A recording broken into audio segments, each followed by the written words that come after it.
So hey guys, Good afternoon. good to see you. So there's this guy I was pitching to last week, um, for a new go-to-market strategy, selling our services and products. And so I asked him for expectations, and he was like, I expect free onboarding, discounts, and 24/7 support from your CEO. That's funny. Eh? That's very Is that too funny. much? I think he asked for too much. That's too much to ask. Eh? I do get that. But funnily enough, In another company I visited this week, yeah, uh-huh. I had a sales manager who went and found his sales telerep marketer sleeping. Kamuliza, why are you asleep? He replied, I didn't see you coming. Amuka, amuka ndio ufanye kazi. Yeah, he was in a ghost town. Yeah, So it I was in a mean, ghost town. so say, I need to Dan. Dan is you normally do upselling actually, like because you serve the customers and then you know when to really upsell them. So tell us, what's your experience around this? I think this one was more of like a new one, not really upselling. So I went, day zero, day one, went straight to pitch. This is what we said is our platform, this is our services, do a PCD. We've not talked with this guy even on even their pain points. I mean their budget. So I do my 20 minutes pitch very well. Very well. After that, I was like, Pitch perfect. but Confidence. 20 minutes later, I mean, the guy thought I was there to fix their Wi-Fi. So, Wait a minute. Who are you? like, You are just spitting jargon. yeah, so I was like, I've delivered my TED talk for that day, and that's Thank you for your TED talk. it's been lived. Anyway, guys, so today we decided to talk about Sandler sales system, which is a system we started using even before we actually realized it's actually a methodology, and so we decided now to cement over time to really adopt it as a because we realized that approach actually works for us, and I think it should work for you too, but probably you need to test the approach. And so today we'll be going deeper into what is it all about and practically how you can implement through like tools that you probably will need in your workflow, but then also the steps that Sandler system really advocates you to take. That as Dan says, it's like a submarine. So you have to go through a process. So, but just so to explain the core philosophy of the Sandler system. So one, the core philosophy is that there is no chasing. And I think it's similar to dating. I think there's a whole narrative about no chasing in dating. Just attract. We only attract. We only attract. So we are trying to attract money. In this case, for sure. we are not attracting mates. So they're not chasing. So the buyer and the seller, you're equals. So you have to see yourself as equal. But what's this thing that makes you two people equal? It's the fact that there's a pain point that the buyer wants solved, and the seller is the one with the solution. So that puts you both of you on the same level. So as a philosophy, that's what you first need to understand, and it needs to your mindset needs to shift to that. Because I think the problem with a lot of people when they are trying to sell somebody, you go there is like you're a, like you're a subordinate, like you're not on the same level, right? And so that sabotages your narrative and your pitching and asking the hard questions and all these things. But anyway, what are your thoughts on the Sandler system? I feel it's one of the best approaches you have to sales currently, actually. It covers everything because your conversation starts from where you understand each other. Where is your point? That is your problem. So that is where your conversation begins from. You'll find that maybe they don't know where their pain point is, and you as a specialist in your market or in your field can have a sit down and you will show them that, hey, my guys, Mumemisi. Sit down, come, let's have a conversation and see how I can help you grow. Yeah. Perfect. So we will go. It has 7 steps, and so we will be covering those 7 steps. So I'll go first on the first step. So step number 1 is bonding and rapport, building rapport. So you guys becoming friends, and so it sets the tone. So I mean, you guys are equals, right? So you should have a small talk. I believe that small talk is very important. Yeah, actually. small talk is very important. So that you get to know each other, feel the vibe. Yeah, and you're setting reading the room. environment Yeah. for Before we get down to for the business. vibes and I mean, it makes your conversation so much easier. exactly. So step number 1, you have to.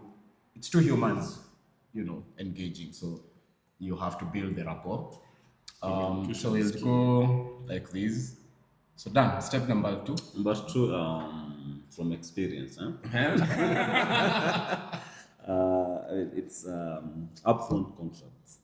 You need to have I like it when sometimes whenever we wind up a meeting with a prospect, I think we like saying what are the call to actions, what are the next steps. So you're trying to set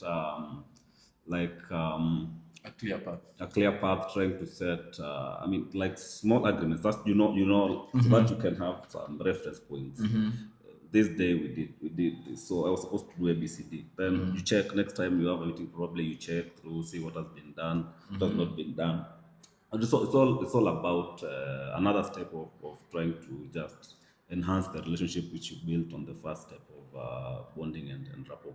So I think the first 2 steps, that is bonding and now the upfront contracts, I would classify them as the first step of trying to build a relationship with the prospect. Yeah, I think just to add on that, I would say it's informal. It's not like the real Exactly. contract. You're just trying to set Not like the the parameters actually for the contract. So, and you're already trying to ask suggestive questions, and you want to hear the answers, so you're leading them towards a confinement. Like, what's your current arrangement? So already it tells you. You're starting to tell them. I mean, I want to fit in into your systems. Let's not create a whole other system again. Exactly. I want to enter how do you Seamless fit. Yeah, how have you bought this before? How has it worked for you? Yeah, how has it worked for you before? Have you tried this before? Is that to try a new thing? So you're basically, so it's not yet form, but you're just trying to set the parameter. Step number 3, Gabriel. For me, the point is pain is key. Because all this whole conversation began with, where is your pain point? So in this pain, you have to understand what pain point exactly are you looking at. Are you looking at a surface level pain? Maybe their sales are not converted, they're not getting the numbers they want. They have a target of 3 million, they're only getting 1 million. Is your pain emotional? I'm not sure my job tomorrow. I'm not delivering. And I mean, in sales, the number is given. Yeah. So if you're not there, will I be still here? What does my boss think about me? Must say, he busy man. And then when in sales, will tell you, sales is not you. Then you break it down again. You have the mid-level now, where you come and I'm using all this money. Where is my conversion? Or my conversion is low, and I'm spending hundreds of thousands on maybe my ads or my sales team, and I'm not getting anything. So you depend on we have to find where your pain point is exactly. So you have to go deep. I think what they say is there is the surface pain point, there's the symptom, and then there's the real disease. So the symptom is, we are not efficient. That's a symptom. But the real disease is we are losing 1 million every day. And the root cause of the effect of that disease would be someone will be fired. Because they are not. Maybe the person will be fired. So they have to understand all those pain points. Like, it's emotional, it's personal, it's at company level. So once they understand the whole pain in 3D, then I think you have a chance. So the next one is budget. Step number 4. You have to introduce the budget conversation early on. And this is you should not. A lot of people fear introducing the budget conversation, but the earlier you bring it, The easy it is. the better for you, and the easier it becomes, and because you're setting also expectations of Yeah, for sure. because you cannot sell to people who don't have budget really, like totally all. They're actually cutting down on expenses and all these things, and maybe whatever you're selling them will not guarantee them immediate returns. We can, maybe it's a slow, and all this. So you have talk budget, know what range they would operate, and could we start small and then we can upsell later. We can find a low-hanging fruit that doesn't cost so much, and then we can see how we can grow the account into more things, even as we get to understand the workflow better and how you guys work. So I think the budget conversation has to come very early, and that just sets the expectation. So they're also able to discuss and see how to accommodate your solution. Step number 5. Also accommodate the solution. Okay, accommodate. You have to be accommodated. Okay, so they have. You can add on that. I mean, it's very. I was just trying to recap. So the other decision. The decision actually. The other step is decision, and this. Now the first, Gabriel, you talked about the pain. You talked about the budget, and now comes to the decision. Those are like the qualification steps in the Sandler sales strategy. Because without you have to get to understand the pain of the prospect. You have to know whether they have a budget, and now make a decision. So basically, when it comes to decision making, and that's on the side of the sales rep, of course, not on the prospect side, you have to review all these other steps from how they articulated their pain point.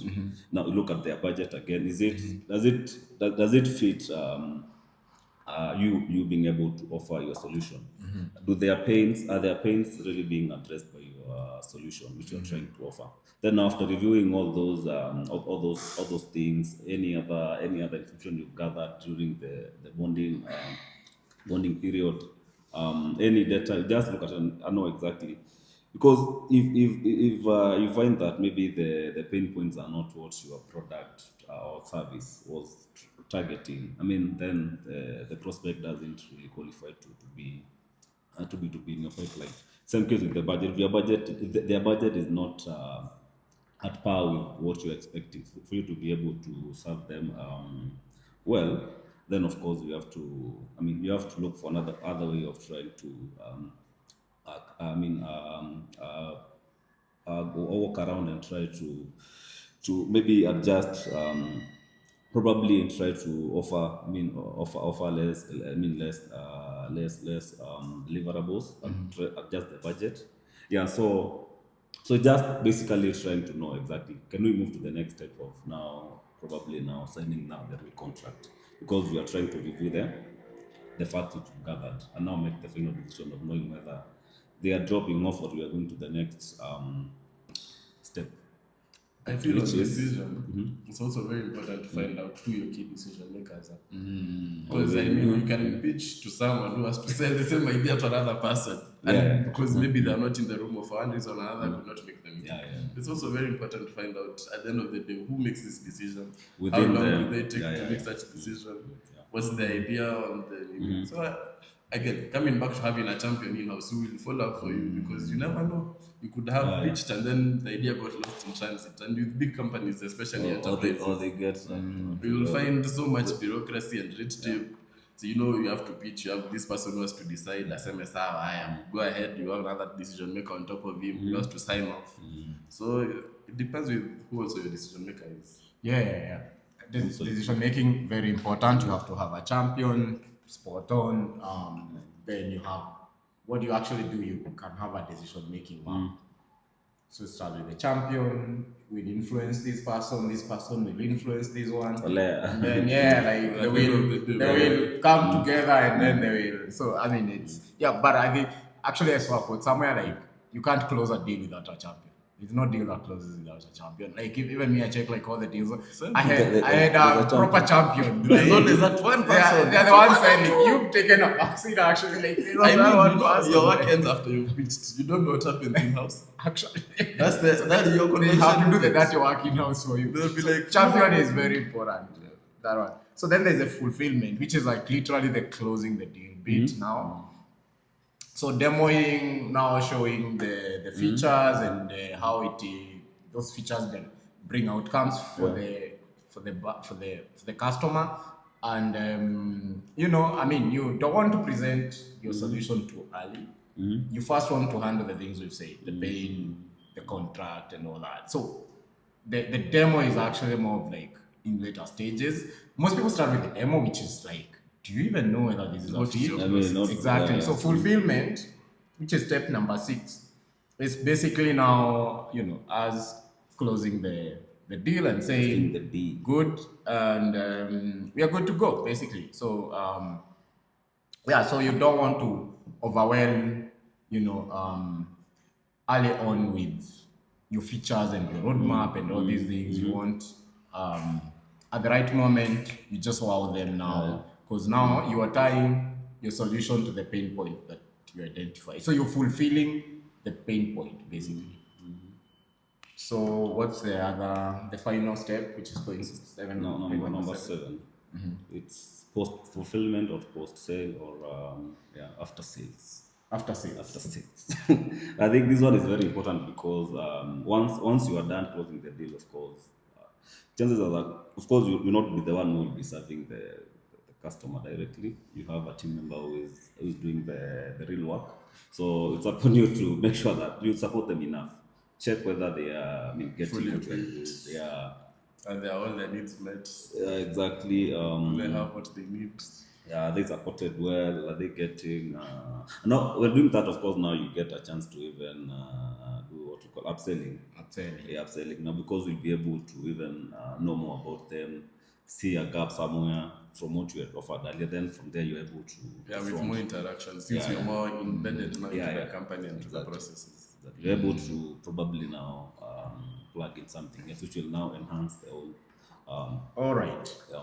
Now, perfect. Now, we've talked about the 7 steps. Now we are practically on the ground. What tools do you need to actually run this motion, the Sandler's motions? So, I mean, off my head, Apollo for emails and segmenting, titles, regions, where they're located. Like Apollo is good just for helping you identify your prospects. I prefer Gabriel? to use Lucia. Personally, I combine the two of Apollo and Lucia because Apollo will give me everything, but Lucia gives me now like key decision maker. So it breaks it down and gives me, apart from having the whole list of employees, I need this person who's going to give me this decision. I need the CEO. Is it the marketing manager? Is it business development? It depends now with who in the company and the structure is going to give us that. Okay. Good. I mean, I've also utilized Sales Navigator to a good extent. Closed a few deals. Yeah. You can also use something like Gong to record calls, analyze questions, and all that. There's so many other sales tools. There's Grain that you can use. Which one's also done? Other ones? Then from where I sit, just trying to, because when you talk about Apollo, Lucia also, you find yourself probably sending out some emails or even doing some campaigns. You need to have the necessary other tools, configurations. Like for emails, you need really to have DNS setup, send grid, and all that. You want to shoot like more like now a nurturing kind of a sequence. You need things like a Weber for setting up the campaigns and following up. Yeah, so or even just MailChimp. There's so many tools. Yeah. You will need also something like Notion or Google Docs just for other, your scripts, your customer journey maps, and what have you. Yeah. And a CRM, now depending on which one favors you. There's so many. Yeah, there are just so many. They are in all flavors. So how do we wrap up this up? How do we wrap up? Give us a recap, Gabriel. So basically, from all of this, that we have discussed and gathered, all this information that we have intellectually sat down to discuss.